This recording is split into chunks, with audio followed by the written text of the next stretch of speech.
বালা মুসিবত শুনেলেন কি করে কাটাবেন। আমার আল্লাহ রাব্বুল আলামিন কোরআনে বললেন, ওয়ালানাবলুওয়ান্নাকুম বিশাইইম মিনাল খাউফ ওয়াল জুই ওয়া নাকসিম মিনাল আমওয়াল ওয়াল আনফুসি ওয়াত তামারাত ওয়া বাশশিরিস সাবিরিন। হে আমার বিশ্বনবী, পৃথিবীর মানুষকে বলো, আমি আল্লাহ রাব্বুল আলামিন কখনো তোমাদের জানের ক্ষতি করি, কখনো মালের, কখনো খেতিবাড়ির, কখনো ব্যবসার ক্ষতি করি। আর আমি আল্লাহ রাব্বুল আলামিন লক্ষ্য করি ওয়াবাশশিরিস সাবিরিন, আমার কোন বান্দারা সবর করেছে, ধৈর্য ধারণ করেছে। জোরে বলুন না সুবহানাল্লাহ। আপনি সবর করুন, আল্লাহ আপনার পাশে থাকবে। জোরে বলুন সুবহানাল্লাহ। সবরের ফল মিঠা হয় না? হয় না। দলিল দিই আপনাদিকে।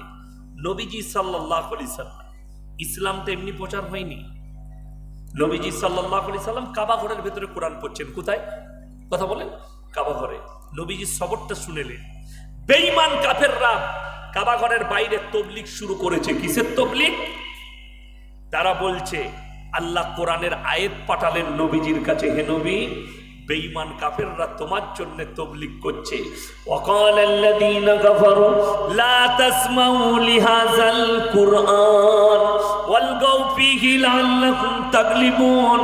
হে নবী, বেঈমান কাফেররা বাইরেতে তবলিগ করছে, নবী যে কোরআন পড়ে সে কোরআন তোমরা শ্রবণ করো না, হাততালি মারবে আর কানেতে আঙুল দেবে। আল্লাহর কসম, নবীজি সবর করেছেন, ইসলাম পৃথিবীতে ছড়িয়ে গেছে। যদি বলুন সুবহানাল্লাহ। সবর করেছেন, প্রতিবাদ করেননি। নবীজি সাল্লাল্লাহু আলাইহি সাল্লামের সবর, ধৈর্য ধারণ করেছেন। আল্লাহ নবীজির মেহনতে বরকত দিয়েছেন, সাহাবীদের মালেতে আল্লাহ বরকত দিয়েছেন। তারা সবর, একবেলা খেতে না পেলে সবর করেছে। আল্লাহ তোমার শুকর আদায় করছি, তুমি পরের বেলায় খাবার দিবে। আমাদের দেশে ঘরে খাবার না থাকলে বলে পয়সা নেই। এখন কি বলবো জানেন, বলতেও লজ্জা লাগছে। এখন তো নিজের বউকে বলছে রাস্তায় চলে যা, যে গ্রুপ লোন করে আয়। আপনাদের দেশে গ্রুপ লোন নাই, বন্ধন লোন নাই, আছে? লজ্জাও লাগে না, বউকে পাঠিয়ে দেয়, যা লোন নিয়ে আসগা, তাই না? আমাদের মায়েদের একটা সুবিধা, কিন্তু 10 জন করে গ্রুপ করেছে, তাদের মধ্যে একজন হেড হয়েছে, আর বাকি 9 জন মেয়ে তাকে বলে ম্যাডাম। আর সে মনে করে মানে বিরাট ব্যাপার। এমনি তো পড়ালেখা করে ম্যাডাম হতে পারে নাই, মূর্খ হয়েও ম্যাডাম হয়ে গিয়েছে, তাই না? স্কুলে আমাদের ম্যাডাম যারা হয় তারা শিক্ষিত ম্যাডাম হয়, এরা কিন্তু অশিক্ষিত সুদ খাওয়া ম্যাডাম। কি ম্যাডাম? সুদ খাওয়া ম্যাডাম। আল্লাহ হেফাজত করুক। আমার মায়েরা রাগ করবেন না, আমি বাস্তব। সুদ খাওয়াটাও হারাম, দেওয়াটাও হারাম, নেওয়াটাও হারাম। এরপরে এখানে বড় লোক দিকেও একটা ডোজ দেবো, চলুন পরে, এখন এখানে থাক, আগে নিয়ে যাই। সবাই নিয়ত করেলেন আমরা আজ থেকে দিনের উপরে প্রতিষ্ঠিত হব। যেটা বলুন ইনশাআল্লাহ। দিনী প্রতিষ্ঠানগুলো যেগুলো আছে, মাদ্রাসাগুলো, এই মাদ্রাসাগুলোই আপনার বাচ্চাকে দেন। আপনারা মনে করেছেন যে মাদ্রাসায় দিয়ে মৌলী সাহেব হবে, ইমামতি করতে হবে? না, শর্ত নয়। একটা 7 বছরের ছেলেকে যদি আমাদের মাদ্রাসায় দেন, এই মাদ্রাসায় দেন, আমরা মাদ্রাসায় সেই বাচ্চাটাকে 3 বছরে হাফিজে কোরআন করব। ক বছর? 3 বছর। 7 আর 3 কত বাবা? 10 বছর। এই 10 বছরের ছেলেটা যখন হাফিজে কোরআন হলো, এই ছেলেটাকে এরপরে ভালো ইংলিশ মিডিয়ামে দেন, ভালো কনভেন্টে দেন, ভালো মিশনে দেন। ছেলেটা ডাক্তার হোক, ইঞ্জিনিয়ার হোক, উকিল হোক, ম্যাজিস্ট্রেট হোক। কেন? এই ছেলেটা তখন আর বেঈমান হবে না, আর ঈমানকে কেউ ধ্বংস করতে পারবে না। এটা হচ্ছে সব থেকে বড় জিনিস। আজকে আমাদের ঈমান ধ্বংস হয়েছে, আপনাদের জানা নেই।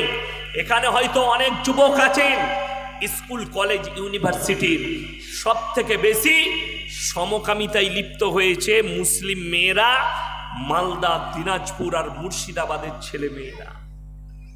কোথাকার বললাম? মালদা, মুর্শিদাবাদ, 2 দিনাজপুর, এই 4টা জেলার শিক্ষিত ছেলে মেয়েরা মুসলিমদের বেশিরভাগ সমকামিতে লিপ্ত হয়েছে। আমার কাছে খবর আছে, প্রুফ আছে। কেন? আমি যখন এরকম একজন বক্তা, আপনাদের জানা নেই, অনেক কলেজ ইউনিভার্সিটির ছেলেরা আমাকে ফোন করে। একদল কলেজের ছেলে আমার সঙ্গে বহরমপুরে দেখা করেছে। কোন কলেজের বলবো না, কলকাতার হতে পারে, মালদার হতে পারে, দিনাজপুরের হতে পারে। আমার সঙ্গে দেখা করেছে, তারা যে প্রুফগুলো দিয়েছে আমার মাথা খারাপ হয়ে গেছে দেখে। এতগুলো মুসলিম মেয়ে সমকামিতে জড়িত, এতগুলো মুসলিম ছেলে সমকামিতে জড়িত। তার কারণ কি? তাদের মা বাপ নিশ্চিন্তে আছে যে আমার ছেলে কলকাতা কলেজে পড়াশোনা করে হোস্টেলে থেকে, তার খবরই নাই তার ছেলে সমকামিতে জড়িত হয়ে গেছে। আপনারা ফেসবুক দেখেন না যুবকরা? একটা মেয়ে সেদিনে পোস্ট করেছে, আমি আমার সমকামীকে বিয়ে করতে পেরে আমরা খুশি। নাউজবিল্লাহ বলেন। অনেক যারা অশিক্ষিত ভাই আছেন, আমি কিন্তু গুদা বাংলার বক্তা, ভেঙে ভেঙে মাথায় ভরে দিই। এই সমকামিতা আলেমরা ছাড়া, শিক্ষিতরা ছাড়া অনেকে জানে না। সমকামী মানে হচ্ছে পুরুষে পুরুষে বিয়ে, নারীতে নারীতে বিয়ে। জোরে বলুন নাউজবিল্লাহ। মেয়ে মেয়ে বিয়ে, ছেলেই ছেলেই বিয়ে, যেটাকে আমাদের দেশের সরকার স্বীকৃতি দিয়েছে, সুপ্রিম কোর্ট রায় দিয়েছে, দেশের রায় দেশ দিয়েছে। আমি কিন্তু আমার মুসলিম যুবকদিকে বলবো, এই পাপের কারণে আল্লাহ রাব্বুল আলামিন একটা পুরো নসলকে ধ্বংস করে দিয়েছে। কার নসল, কার জাতি? হযরতে লূত নবীর কওমকে আল্লাহ রুটির মতো পাল্টিয়েছিলেন শুধুমাত্র এই পাপের কারণে। এই পাপাচারীর কারণে আল্লাহ কোরআনে, মায়েরা শুনবেন, মেয়েরা মায়েদিকে বলছি, এই নবীর বিবির জন্য আল্লাহ কোরআনে লাকির টেনে দিয়েছেন, সে জাহান্নামী, এটা আর ফিরবে না। নবীর বিবি, রাসূলের বিবি, একজন পয়গম্বর, হাবিব পয়গম্বর, তার বিবির জন্য আল্লাহ কোরআনে লাকির টেনেছে, হে আমার মা, হে আমার বোন। খালি বলেছে তোমার আল্লাহকে বিশ্বাস করব না, আমরা আমাদের বাপদাদার ধর্মকে বিশ্বাস করি এবং আমরা সমকামিতাই থাকব। তার কারণে আল্লাহ তাদেরকে জাহান্নামী ঘোষণা করেছেন। হযরতে নূহ নবীর বিবি আর লূত নবীর বিবি জাহান্নামে যাবে, আল্লাহ কোরআনে লাকির টেনেছেন। এটাকে আর ফেরাবার ক্ষমতা পৃথিবীর কোনো শক্তির নেই। কিয়ামতের দিনে তারা চুপ করে দাঁড়িয়ে থাকবে, তাদের বিবিরা জাহান্নামে যাবে। আমার মুসলমান ভাই, যদি কোনো গ্রামে কোনো যুবক, কোনো যুবতী সমকামী থাকে, তাদের পাপের কারণে আল্লাহ গোটা গ্রামকে ধ্বংস করে দিতে পারে। তাদের পাপের কারণে গোটা দিনাজপুর ধ্বংস হয়ে যেতে পারে, গোটা পশ্চিম বাংলা ধ্বংস হতে পারে। এই পাপের কারণে আল্লাহ একটা জাতিকে ধ্বংস করেছে। ওই জন্য অনুরোধ করে যাব শিক্ষিত সমাজকে, আপনাদিকে, আপনার ছেলে স্কুলে অবশ্যই যাবে, আপনার ছেলে কলেজে অবশ্যই যাবে, দ্বীনি শিক্ষা অবশ্যই দিবেন। জোরে বলুন ইনশাআল্লাহ। দ্বীনি শিক্ষা দেন, দুনিয়ার সাথে সাথে দ্বীনি শিক্ষা আপনাকে দিতে হবে, তা না হলে আপনি বিপদগামীর সীমা দিয়ে পেরুবেন। ওই জন্য এরপরে আমি আপনাদিকে বলবো সকলে, যে ইমানদার কারা, মুমিন কারা, হিদায়েতের উপরে কে কে আছে। সবাই আমরা হিদায়েতের উপরে আসবো। জোরে বলুন ইনশাআল্লাহ। যারা গর্ব করে বলছেন আমি তো নামাজ পড়ি, আমি তো রোজা রাখি, আমি তো সব করি, আমি হিদায়েতের উপরে আছি, তারা শুনে যান, আমার আল্লাহ কোরআনে সূরা বাকারায় 5টা শর্ত রাখলেন হিদায়েতের উপরে আসার জন্য। কটা বললাম বাবা? কটা? 5টা। মায়েরা শুনবেন, ভাইয়েরা, আমার আল্লাহ শর্ত রেখে দিলেন। এই 5টা শর্ত যারা বিশ্বাস করবে এবং মেনে নিবে, তারাই একমাত্র হিদায়েতের উপরে, তারাই একমাত্র কামিয়াব হবে।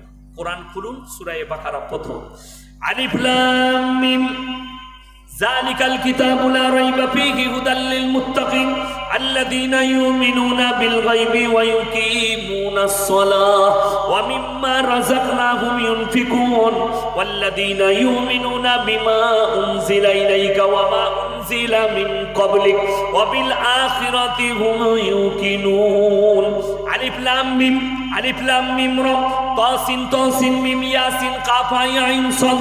কোরআনে যতগুলো এরকম হরফ আছে, এগুলোর নাম হচ্ছে হরফে মুকাত্তাত। এর মানেটা আল্লাহ ছাড়া পৃথিবীর কেউ জানে না। কিয়ামতের দিনে আমি আল্লাহ রাব্বুল আলামিন আমার বান্দাদের সামনে বর্ণনা করব। তারপরে আয়াতে বললেন যালিকাল কিতাবু লা রাইবা ফি, আমার এই কোরআনে বিন্দু মাত্র সন্দেহ নেই। কেউ সন্দেহ আনবেন না। জোরে বলুন ইনশাআল্লাহ, আরো জোরে বলুন ইনশাআল্লাহ। কোরআনের মধ্যে বিন্দু মাত্র সন্দেহ নেই। যালিকাল কিতাবু লা রাইবা ফি হুদাল লিল মুত্তাকিন, যারা মুত্তাকি হবে যারা হিদায়েতের উপরে আসবে তাদের জন্য আমার কোরআনে উপদেশে ভরা আছে। আপনারা বলুন, কোরআনটা শুধু মুসলিমরা পড়ে না, অমুসলিম ভাইরাও পড়ে? অমুসলিমরাও পড়ে। কে কে পড়েছেন? হরেন নরেন গগেন নয়, এগুলো তো এইলু গাইলু নেত্তু। কে কে পড়েছে শুনেলেন। কবিগুরু রবীন্দ্রনাথ ঠাকুর কোরআন পড়েছেন, ঈশ্বরচন্দ্র বিদ্যাসাগর কোরআন পড়েছেন, বঙ্কিমচন্দ্র কোরআন পড়েছেন, শ্রীরামকৃষ্ণ কোরআন পড়েছেন, রাজা রামমোহন রায় কোরআন পড়েছেন, আইনস্টাইন কোরআন পড়েছেন, স্যার আইজাক নিউটন কোরআন পড়েছেন। আল্লাহর কসম করে বলছি, এদের কোরআন পড়া আর আপনার মসজিদে একজন মূর্খ মুসল্লির কোরআন পড়া, আমার আল্লাহর কাছে আসমান আর জমিনের ফারাক আছে। তারা যখন কোরআন পড়েছেন জানার জন্যে, মানার জন্যে নয়, কিন্তু একজন ইমানদার, একজন মুমিন কোরআন পড়ে, আল্লাহ তুমি যা বলেছ সত্য বলেছ, যেটা দিয়েছ আমাদিকে উপদেশ প্রদান করেছ। এই জন্যে দুজন